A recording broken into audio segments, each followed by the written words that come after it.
So there's a historian from the first century named Justus of Tiberias, and well, he never mentions Jesus.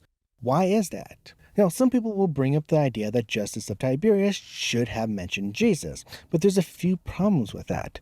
First, we actually have no writings of Justus of Tiberias. We don't know exactly what he wrote, but we do have some idea. So what we know of his writings is that he wrote about the Jewish war as well as kings of Israel. So when we look at just that, there's no reason that Jesus would have factored in.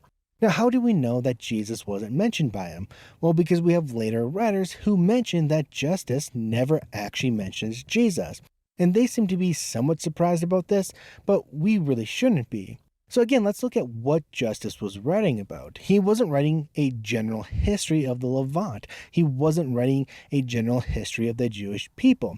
He was writing about the Jewish war as well as kings of Israel, and Jesus simply doesn't fit in. Because after all, by the time of the first Jewish war, Jesus had already passed away. He really has no impact on that. He really is not involved in the first Jewish war. And while some people would call Jesus the king of the Jews, that was more of a mocking thing. That was something that the Romans did in order to mock Jesus. He wasn't actually a king of the Jewish people. So there's no reason to actually put him into that type of work. When it comes down to it, when we look at the works of Justus, he's not writing a general history. He's writing about Roman-Jewish relations, and Jesus simply doesn't factor in. Now we can kind of think of this in another way.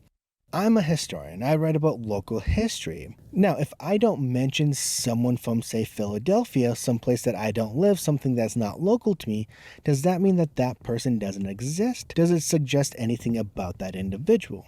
No, because of course there's no reason for me to write about that person. And instead, we have to focus on what each individual is actually recording. If we think about it critically, no one would say that I should have mentioned that particular individual because he has nothing to do with the writing that I'm doing, with the historical research that I'm doing. And the same is true when we talk about Justus. We have to realize that just because someone's a historian, it doesn't mean that they're writing everything about history. It doesn't mean that they're recording everything that goes on.